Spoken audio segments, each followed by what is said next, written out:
মাত্র কিয়ামতের মাঠে সকল সৃষ্টির মাঝে সকলের প্রাপ্য যথাযথভাবে ফয়সালার মাধ্যমে বুঝিয়ে দেবেন সেই মহান আল্লাহ সুবহানাহু ওয়া তাআলার অসংখ্য প্রশংসা জ্ঞাপন করি। আমরা সবাই বলি আলহামদুলিল্লাহ।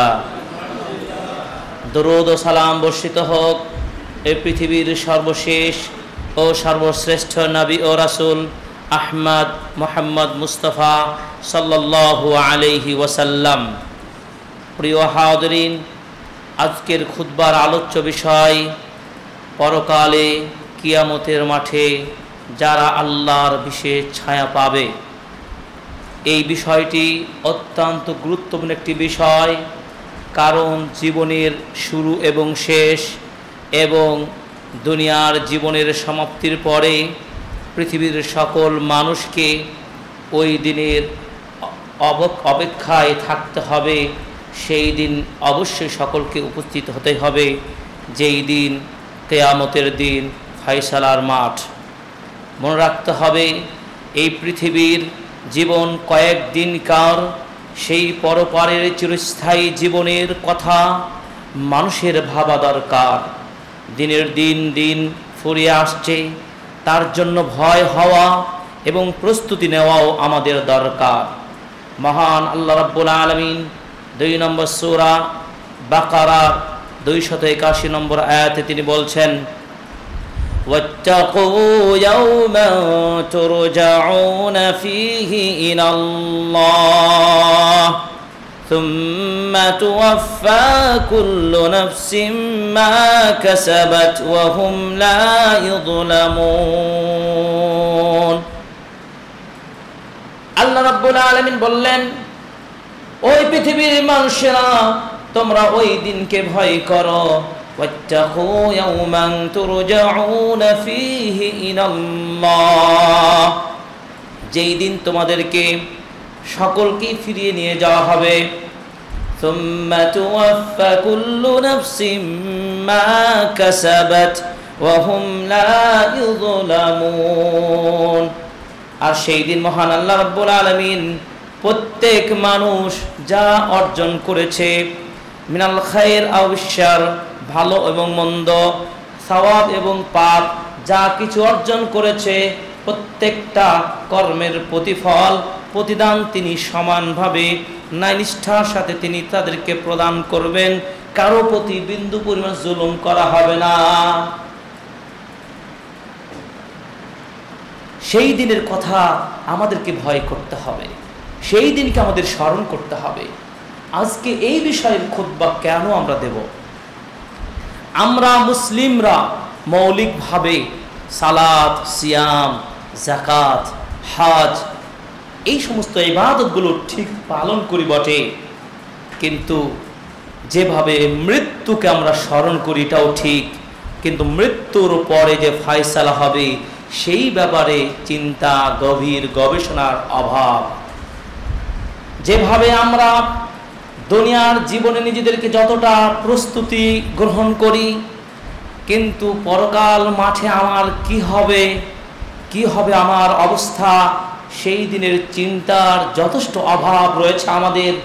বিধায় আজও আমরা মুসলিম হওয়া সত্ত্বেও, ইমানদার হওয়া সত্ত্বেও, দিন পালনকারী হওয়া সত্ত্বেও আমরা আল্লাহর প্রতি ঈমান আনা এবং পরকালে বিশ্বাসের প্রতি যথেষ্ট আমাদের অবহেলা রয়েছে, যথেষ্ট আমাদের ঘাটতি রয়েছে।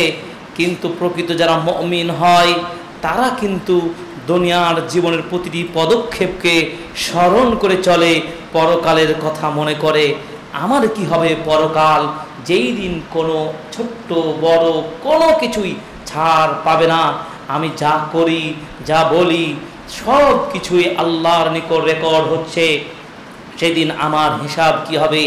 তথা মুমিনরা হিসাব ভিত্তিক জীবন চালায়, আর মুমিন দুর্বল ইমানদাররা হিসাব না করেই তারা দিন অতিবাহিত করে চলে। এই জন্য আজকে আমরা এই খুতবার মাধ্যমে স্মরণ করে দিতে চাই, ইমানের যে 6টি ভিত্তি রয়েছে তার একটি হলো পরকালে বিশ্বাস। সেই পরকালে বিশ্বাসকে খুব শক্তভাবে বিশ্বাসে রূপদান করতে হবে, এবং এই বিশ্বাস যদি আমাদের দৃঢ় হয় তাহলে দুনিয়ার জীবনের আশা, দুনিয়ার জীবনের লোভ, দুনিয়ার জীবনের যে স্বার্থ, এগুলো আমাদেরকে দুর্বল করতে পারবে না। এই জন্য আমরা বিশেষভাবে পরকাল দিবসে আরশের বিষয়টি আলোচনা করব।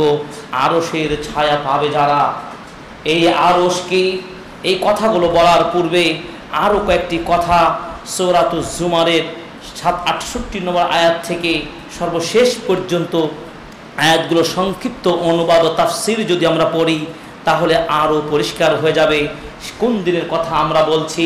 যেই দিন সম্পর্কে আল্লাহ তাআলা কোরআনুল কারীম সূরাতুজ জুমারের 68 থেকে নিয়ে সর্বশেষ পর্যন্ত বলেছেন, আমরা সেদিকে একটু লক্ষ্য করি।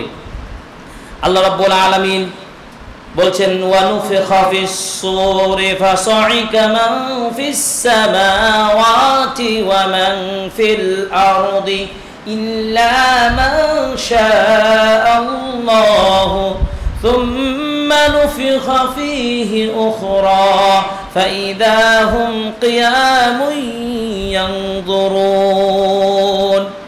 আল্লাহ রাব্বুল আলামিন বললেন, এই সুন্দর পৃথিবী নিয়ে আমরা যারা জীবন যাপন করছি, বেঁচে আছি, অনেক ফলমূল খাদ্য খাবার নিয়ে আনন্দ করছি, এই সুন্দর সাজানো এই পৃথিবী একদিন ধ্বংস হয়ে যাবে কিভাবে?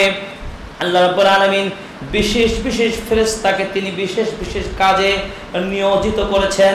তার মধ্যে একটি ফেরেশতার নাম ইসরাফিল। ইসরাফিল আলাইহিস সালাম তিনি ফুৎকার দেওয়ার অপেক্ষা রয়েছে। মহান আল্লাহ রাব্বুল আলামিন যখন তাকে নির্দেশ দিবেন তখন তিনি সিংহায় ফুৎকার দিবেন। প্রথম সিংহায় ফুৎকার দেওয়া মাত্র আল্লাহ পাক বলছেন, ওয়া নুফিখা ফিস সূরি ফাসাইকা মান ফিস সামাওয়াতি ওয়া মান ফিল আরদি। প্রথম ফুৎকার দেওয়ার সাথে সাথে আসমান এবং জমিনের মাঝে যারা রয়েছে, মানুষ শুধু নয়, জিন ইনসান সহ যত কীট পতঙ্গ সৃষ্টি রয়েছে সব কিছু সেদিন বেহুশ হয়ে যাবে তথা মৃত্যুবরণ করবে। তাফসীর মুয়াসসার বলছেন, ফামাতা কুল্লু মান ফিস সামাওয়াতি ওয়াল আরদ। আসমান জমিনে যা কিছু রয়েছে, জীবন নিয়ে বেঁচে থাকে, সবাই সেদিন মৃত্যুবরণ করবে, কেউ বাঁচবে না। তবে আল্লাহ যাকে চাইবেন তাকে তিনি মৃত্যু না দিতেও পারেন, সেই ক্ষমতা আল্লাহ রয়েছে। এরপরে 2 নম্বর ফুৎকা, সুম্মা নুফিখা ফীহি উখরা। এরপর আবার ফুৎকার দেওয়া হবে। যখন দ্বিতীয়বার ফুৎকার দেওয়া হবে, ফাইযা হুম কিয়ামুন ইয়ানজুরুন। সেদিন যারা আমরা সবাই মরে গিয়েছিল, সবাই সেদিন কবর থেকে উত্থিত হবে, জীবন ফিরে পাবে এবং তারা সেদিন অপেক্ষা করবে, ফায়সালার অপেক্ষা করবে। ফাইদা হুম কিয়ামুম মিন কুবুরিহিম ইয়ানজুরুনা মাযা ইয়াফআলুল্লাহু বিহিম। তারা সেদিন অপেক্ষা করবে, আমাদের রব আমাদের ফায়সালায় কি করবেন, কি হবে আমার, এই বলে ফুৎকার হবে। এইটা বিশ্বাস করা ঈমানের দাবি কিনা? এটাই হলো পরকাল। এই পরকালে বিশ্বাস করা ঈমানের অন্যতম রকম। তাহলে জীবনের এপিঠ আর ওপিঠ, জীবনের এপিঠ শেষ হবে এই ফুৎকারের মধ্য দিয়ে, পৃথিবীর কেউ বাঁচবে না। সেই দিনকে ভয় করতে বলা হয়েছে সূরাতুল বাকারা 281 নম্বর আয়াতে যেটি বললেন, ওয়াত্তাকু ইয়াওমান তুরজাউনা ফীহি ইলাল্লাহ সুম্মা তুওয়াফফা কুল্লু নাফসিন মা কাসাবাত ওয়া হুম লা ইযলামুন। তোমরা ওই দিনটাকে ভয় করো যেদিন আল্লাহ রাব্বুল আলামিনের নিকট সকলকেই ফিরে যেতে হবে। কোন সন্দেহ আছে? কোনো সন্দেহ নেই।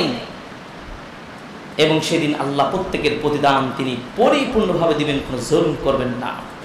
এরপর আল্লাহ পাক বলছেন, ওয়া আশরাকাতিল আরদু বিনুরি রাব্বিহা ওয়া উদিয়াল কিতাবু ওয়া জিআ বিন নাবিয়্যিনা ওয়াশ শুহাদা ওয়া কুদিয়া বাইনাহুম বিল হাক্কি ওয়া হুম লা ইযলামুন। কিয়ামতের দিন পুরো জমিন সেদিন আলোকিত হয়ে যাবে এবং সেদিন আল্লাহ রাব্বুল আলামিন প্রত্যেক মানুষের আমলনামাগুলো, দফতরগুলো হাজির করবেন।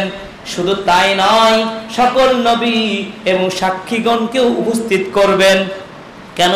প্রত্যেক উম্মার নিকটে নবীগণ এসেছিলেন, তারাই হচ্ছেন সাক্ষী। সেই উম্মার লোকেরা তাদেরকে দ্বীনের দাওয়াত দিয়েছেন, তাওহীদের আহ্বান জানিয়েছেন, বেদআত থেকে দূরে থাকতে বলেছেন, সুন্নাহর দিকে আহ্বান জানিয়েছেন, আল্লাহর দ্বীন তাদেরকে বুঝিয়েছেন। কিন্তু যারা দ্বীন মেনেছেন, সুন্নাহ ফলো করেছেন, তারাই তো মুক্তি পাবে। যারা অস্বীকার করার চেষ্টা করবে তাদের সামনে এই সাক্ষী আল্লাহ দফতর হাজির করবেন এবং নবীগণকে হাজির করবেন, দেখো তোমাদের কাছে এই নবীগণ এসেছিল কিনা। এটাও আল্লাহ বলছেন। তার মানে কি, ফাঁকি দেওয়ার সুযোগ নেই। দুনিয়াতে আপনি ফাঁকি দিয়ে জুলুম করে ক্ষমতার দাপট দেখে অন্যায়কে নাই বলেই নিজের স্বার্থ হাসিল করে নিতে পারবেন, ক্ষমতা দখল করে নিতে পারবেন, কিন্তু সেদিন কোনো মুক্তি পাবেন না, সেদিন অস্বীকার করার সুযোগ থাকবেন না। এই জন্য আল্লাহ রাব্বুল আলামিন বলে দিয়েছেন কি, আল ইয়াউমা নাখতিমু, আল্লাহ বলছেন আজকের দিন তোমাদের আমি কথা বলার মুখগুলো বন্ধ করে দেব, সাক্ষী দিবে তোমাদের হাত পা সাক্ষী দিবে। চিন্তা করতে পারেন, সেই দিনকে ভয় করতে বলা হয়েছে, যেই দিন সম্পর্কে সূরা হজ্জের প্রথম আয়াতে আল্লাহ পাক বলছেন তোমরা ভয় করো সেই দিনকে, যেই দিনের ভয়ঙ্কর হবে। ইন্না জালজালাতাস সাআতি শাইউন আযীম, সেদিনের ভূকম্পন, সেদিনের জমিনের কম্পন বিশাল কঠিন হবে। সেদিনের অবস্থা সম্পর্কে আল্লাহ রাব্বুল আলামিন পবিত্র কোরআনুল কারীমে সূরা ওয়াশ-শামসি ওয়া দুহাহা, এরপরে সূরা ইনফিতার, সূরা ইনশিকাক, এই তিনটি সূরা নবীজি পড়তে বলেছেন। কেউ যদি সত্যিকার কিয়ামত দেখতে চায়, পরকালের ভয়াবহ বুঝতে চায়, তাহলে এই তিনটা সূরা যেন পড়ে। শুধু তেলাওয়াত করলে হবে না, বাসায় গিয়ে তিনটা সূরা আম্মা পাড়ায় 30তম পাড়ায় তিনটি সূরা অর্থসহ তাফসীর